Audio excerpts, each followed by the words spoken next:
Hello everyone, my name is Bruce Tamlin and I'm the chaplain at Silver Bay, and it's an honor to be with you all.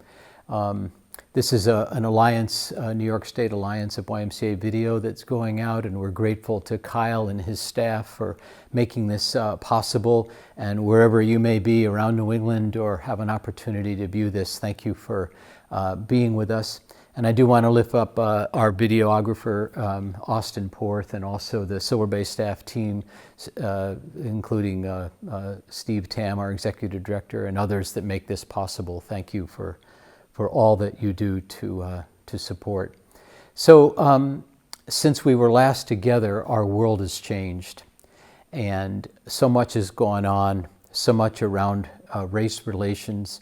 Racism in our country has been lifted up. We've dealt with COVID, and now we're dealing with this new revelation, and the protests going around the country and our cities, certainly affecting our YMCAs in ways. So again, so much has gone on. I do just say that I think that there is a real opportunity for our nation to really work through racism and what people of color have had to deal with for so long. And my heart is hopeful that we as a people can really come to a place where all human beings come to know dignity and come to know the opportunity to live in a safe, free way. So I just begin with that, because today what I'd like to do on this video is to talk about how do we, again, basically take care of ourselves, and in the midst of all that's going on, because the pressures and the sort of constant stress, the unprecedented times, and I know that word has been overused, but we are now at a place with not only COVID, but what is going on around race in our culture and in our country is truly overwhelming for so many of us in that way. And what I'd like to talk about today for a few minutes is this model, and I want to thank my brother Rick Tamlin, who is a consultant. He and I talked about this model a week ago or so, and I thought it might have relevance for us. And it is a model that I have on the easel here, and we'll walk through the pages together, but it's really, I'm calling it 3 spaces of wellness. And what do I mean by that? 3 spaces to be aware of and to be in touch with as each of us sort of deal with what's going on in our lives. I've had a chance to talk to a number of YMCA CEOs and YMCA staff around the country about what they're dealing with and what we're all dealing with.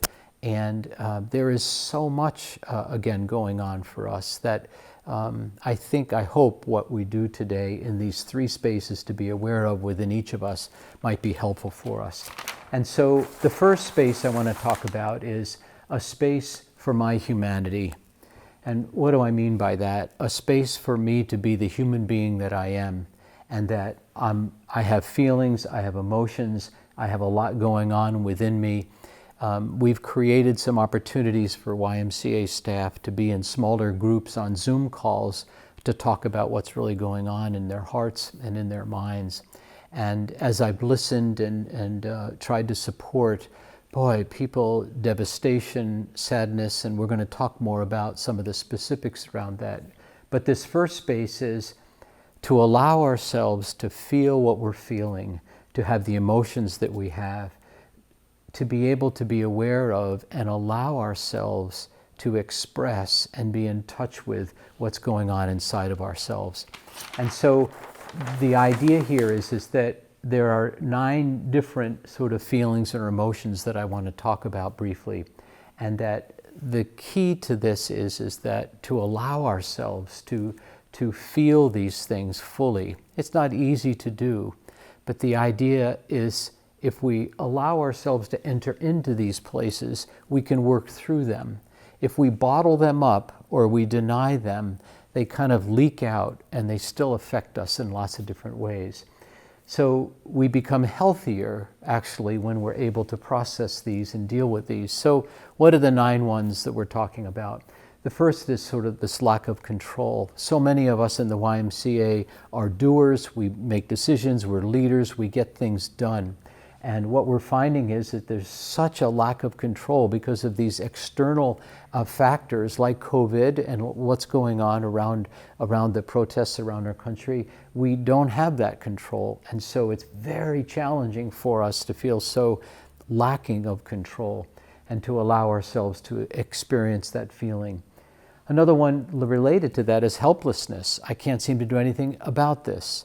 What I've been doing at my Y has been furloughing people or letting people go or trying to figure out how we can begin, especially now as we begin to open the doors up to some of our YMCAs around the country. How do we do that? There is still this sort of helpless feeling that this has come upon us and we're not in control and that we have this helplessness about us. Again, it's okay to feel that. Another real strong emotion that I've felt from a number of people is really anger about what's come upon us. So many people in the Y have years taking sort of the time and the effort and the energy and the resources over a number of years to build up their YMCA to where it is, this flourishing organization as of 8 or 10 weeks ago. And now to see it so decimated and to see so many staff let go and to see such financial challenges, there's some real anger around that, and it's okay to feel that anger. It's okay to be aware of that anger. What we want to do is to make sure not to project it onto those that don't deserve it, that we want to find places to process it in a healthy way, to deal with the anger that we have about what's going on. So those are the first three, and then the next three that I want to talk about are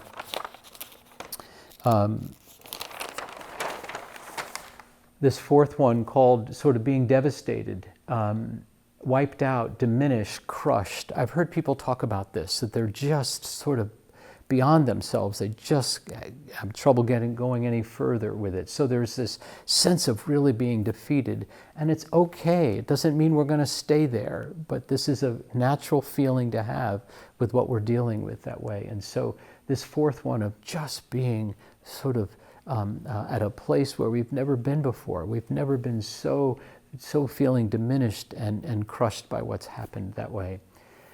The fifth one is a deep sense of sadness of all what's going on, and to allow ourselves to feel that sadness is a healthy thing to do for us, to be able to let that out, to be able to talk about that. The awareness of the sadness within us. We're positive people. We want to get it done. We want to make it happen. We don't find ourselves often in this sad places, but with all what's going on, very appropriate to have a deep sadness. And again, we don't stay there, but we allow ourselves to feel it. The sixth one is a real sense of real loss and grief of what has passed, of what we have given up, of what has gone away. And so to really grieve and to really experience loss, I think, is another important emotion to allow ourselves to be aware of and to be able to express that. Again, in some of the calls that I've been on with YMCA leaders from around the country, there's a real sense of loss and grief for people that way. And it's been so good for them to be able to talk about it. Because as we talk about these things, as we allow ourselves to enter into them, they begin to lose their power. They begin to not be as strong for us that way. So those are the next three. And the last three, and maybe there's others that you have on your list, but the seventh one is being exhausted emotionally, physically, and spiritually. Just being totally, again, exhausted, not having the energy, not being able to move forward that way. Okay to feel this. Now, we're not going to, again, stay there, but the opportunity for us to talk about it and be aware of it. And then what happens is, out of this exhaustion and emotionally, physically, spiritually, we get irritable, we get impatient, we can be upset, we can not be ourselves, we can begin to act in ways that are not who we normally are. And so to be aware of how we're treating others in ways that may not be as helpful as we would want to be, as we normally are. So, and the last one is that just, I've had enough. I've had enough of this. I need to tell you how much I'm not liking this. I don't want this. I've had enough of this, and I need to work through this. Now, I want to break this down a little bit more into the idea of COVID, which has been with us for 10 weeks or so. and then the racism issue and Black Lives Matter that's been with us for about 10 days now, 2 weeks or so. So they're a little different. On the COVID, I've had enough of this, and let's move beyond this, and let's, as best we can, sort of open our Ys up and get going. We have to be careful. Some of the states that have opened up are now seeing the numbers of COVID increase. So we want to be sensitive and wise about how we do that. But it's okay for us as Y leaders to have this sense that I am just through with this. I am just done with this, and to be able to verbalize that. On the Black Lives Matter issue, it's a little different for us, and the opportunity that we have in our YMCAs to bring about a greater sense of racial harmony, a greater sense of understanding of one another. I think that's an important thing for Ys to take a look at, and how you might address those issues in your local Y with your staff, and to begin to talk about them. I actually think that can be a breakthrough for us in our YMCAs. And so the idea that around issues of Black Lives Matter, and also the issue of white privilege, which I have to confess that I stand in as a white man, I stand in that white privilege. So how do we begin to integrate those into our YMCAs as we begin to open them up? That's a challenge. I totally understand that. And the opportunity, though, that does exist for us is there. We can't address them all at once, but we can begin to think about how we in our YMCAs can be part of the solution that way. I know Kevin Washington has put out a really thoughtful statement on the internet and through the Y Exchange. The opportunity for him to lead us at this point is such a blessing. So these are the 9 areas that we want to know that it's okay to talk about and be aware of. And what I want to say is that to give us all full permission to be in those places. Now, we want to air it out in appropriate ways, in appropriate places, and in appropriate times. But the idea is that let's be with it. Let's allow ourselves to feel these emotions. Because if we bottle it up, then we become a victim, and then it comes out sort of sideways, and we begin to act in ways that are not our best selves. So what I want to talk a little bit about next is finding an outlet for allowing these emotions to come forth that way. And so the outlets become the opportunity for us to find a group to talk with, to be with people that we love and care about, to be with people that we trust, to be able to talk this out. I know the New York State Alliance is talking about getting together groups of people on Zoom calls to be able to do that.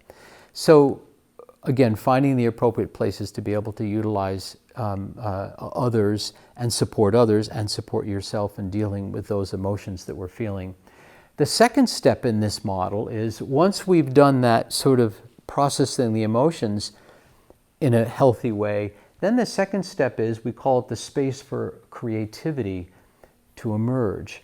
So step 1, again, dealing with the emotions. As we clear the emotions, then creativity comes back into the space for us that way. And so we then can marshal our creativity, the opportunity that we have to solve problems, to address issues, to work things out. What is the best next step for us to take? This is the important space as we begin to open our Ys. How do we open them in ways using our creativity? Again, I just want to emphasize, as we deal with this first part about emotions, that allows the creativity to come back into our space. So the first space, again, processing emotions. The second space that comes alive after we do that is a space for our creativity. Again, the creativity is, how do we go about using our wisdom, using good staff conversation, using the best thinking of everybody, brainstorming to figure out how we can creatively run our YMCAs and move forward, move beyond COVID, and also creativity around how we deal with some of the Black Lives Matter issues. So the idea that this creativity is in all of us, and collectively in the YMCA, we are a remarkably creative organization. So I would encourage us to tap into this second space, a space for creativity. And the third space in this model is the space for serving. What do we mean by that? This is when we get outside of ourselves, where we're actually doing something for others, where we can find an opportunity to serve, to reach out. Now, serving others might come in different ways. It might come in terms of our home life, at home, serving a neighbor across the street needs groceries. It might come in helping a child. It might come in helping a friend that way. Or it might come at work. How do I serve others at work? How do I take my talents and abilities to serve others? Something in the service of another. This brings us, I think, a sense of meaning and a sense of groundedness and a sense of humility as we serve one another. So again, this model, these three parts to it: our humanity, our emotions, what we're feeling, what's going on, our creativity, and then moving into service. So these three circles are somewhat of a cyclical diagram, and I've written them a little differently here, where they're overlapping in the center, because I think they do overlap. Our humanity, our ability to process, our ability to deal with the feelings that we're having, allows us to move into creativity and get productive and to begin thinking about how we can work through things. And out of that, we end up serving others that way. And so this becomes somewhat of a daily cycle. And I don't know about you, but as I talk to many others and I'm aware of myself and what's going on within me, I have these emotions that sometimes are pretty difficult to deal with that way. But out of those, if I can process them and talk about them and be aware of them and work them through, I then move into my more creative state. Well, what can we do next? What's the next best thing for us to do that way? How can we create our why in a way that's really going to serve as many people as possible? And then out of creativity comes into service. And so this daily ritual of step 1, step 2 to step 3, and that's the model. And again,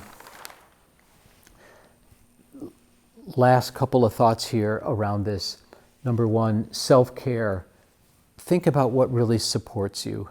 What do you do on a daily basis that nurtures your soul, that allows you to feel whole, that takes care of yourself, whether you're working out or going for a bike ride or spending time in prayer or spending time quietly or being with a loved one. Whatever supports you is something we need to focus on too. The second, the power of love. The power of love right now is so important for us. And what do I mean by that? When I talk about love, I'm talking about something much deeper than just romantic. Romantic love is a beautiful thing, but how do we create a loving presence in our YMCAs? How do we create a loving presence with all what's going on in terms of the protests? Hopefully the protests are loving and peaceful that way, because that's the way we're going to bring about some positive change that way. But never underestimate the power of love, the love that we have for our loved ones, the love we have for our friends, the love that God has for us and that we have for God, and also the love that we can bring to this world that's hurting right now. So our capacity to tap into the love that's in our hearts and to share that with others in appropriate and good and wholesome ways. And the last thought here is the renewing spirit of hope. Hope is with us. We know that our YMCAs, we are going to thrive. We are going to meet needs. We are going to transform lives as we've always done. And that is happening and will happen and will continue to happen again. So take time to support yourself. Don't underestimate the power of your love, the love that you have to share and give, and the renewing spirit of hope, that we carry hope that we're going to be okay, that we're going to come back to our lives in a way and make them even stronger and more filled with the opportunity to create the abundant life for everyone. So thank you for taking a few minutes to listen to this model today. We hope it's helpful for you, and we'll look forward to future opportunities to visit together. I hope all is well in your world, and from all of us at Silver Bay, we send you our best. Thank you for being with us.